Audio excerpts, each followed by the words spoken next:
ഞാനും എൻ്റെ ഹസ്ബൻഡും വഴക്കിടുന്ന സമയത്ത് കുഞ്ഞു കാര്യത്തിൽ നിന്നായിരിക്കും അത് സ്റ്റാർട്ട് ചെയ്യുക, ബട്ട് അത് വലിയതാകും. കാരണം ഞാൻ പണ്ട് നടന്ന കാര്യങ്ങളൊക്കെ വിളിച്ച് പറയും, ഇവരിങ്ങനെ ചെയ്തിരുന്നു, ഇങ്ങനെ പറഞ്ഞിരുന്നു, എന്തിനാ അങ്ങനെ ചെയ്തത്, നീ പോയി ചോദിക്കും. അപ്പോൾ ഹസ്ബൻഡ് പറയും, അതല്ലല്ലോ ഇപ്പോഴത്തെ വിഷയം, ഇപ്പോൾ ഇതല്ലേ വിഷയം, ഇത് നിനക്ക് പറയരുത്. അപ്പം എനിക്ക് പോലും അറിയില്ലായിരുന്നു ഞാൻ എന്തുകൊണ്ടാണ് അതൊക്കെ പറയുന്നത്. തുടങ്ങിയത് ഒരു ചെറിയ വഴക്കുന്നായിരിക്കും, പക്ഷേ അത് പോയി പോയി പോയി പോയി പോയി വലിയതാകും. അതേപോലെ തന്നെ ഹസ്ബൻഡും കേട്ടിരിക്കില്ല, അവരും റിപ്ലൈ പറയാൻ തുടങ്ങും. അങ്ങനെ കുറേ നാളിൽ നമ്മൾ മിണ്ടാതൊക്കെ നിന്നിട്ടുണ്ട്. ആൻഡ് സ്റ്റിൽ എനിക്കറിയില്ലായിരുന്നു ഞാൻ എന്തുകൊണ്ടാണ് ഇങ്ങനെ ബിഹേവ് ചെയ്യുന്നത്. അപ്പോഴാണ് ഞാൻ ഇന്നർ ചൈൽഡ് ഹീലിങ്ങിൻ്റെ ഈ ബുക്ക് വായിക്കുന്നത്. And at the same time EFT ഒക്കെ പഠിച്ചിട്ട് I start doing inner child healing.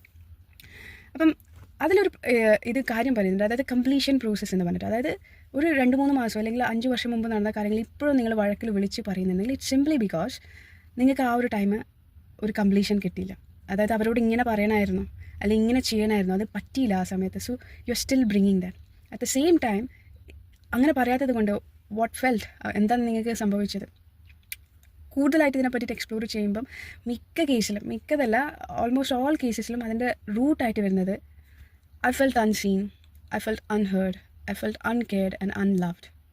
ഇതാണ് main issue. All others are triggers. അപ്പോൾ നമ്മൾ എങ്ങനെ ഹീൽ ചെയ്യും?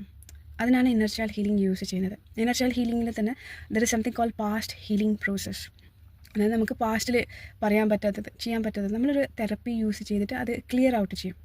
ഞാൻ ഒരുപാട് ആൾക്കാർക്ക് ഇത് ചെയ്ത് കൊടുത്തിട്ടുണ്ട്. അതേപോലെ തന്നെ ഞാൻ എനിക്കും ചെയ്യുന്നുണ്ട്. എപ്പോഴെങ്കിലും എന്തെങ്കിലും വഴക്ക് വരുമ്പോഴത്തേക്ക് ഐ സീ എന്താണ് അതിൻ്റെ main reason and I just clear it off. പിന്നെ ആ ഒരു വഴക്കുണ്ടാകില്ല. And it's so simple. ഈ ഒരു ബുക്ക് വായിച്ച് കഴിഞ്ഞ് കഴിഞ്ഞാൽ you will find so many exercises to heal your inner child. And book വായിക്കാൻ താല്പര്യമില്ലെങ്കിൽ എൻ്റെ കൂടെ തന്നെ തെറപ്പി ചെയ്യണമെന്നുണ്ടെങ്കിൽ the link is in bio.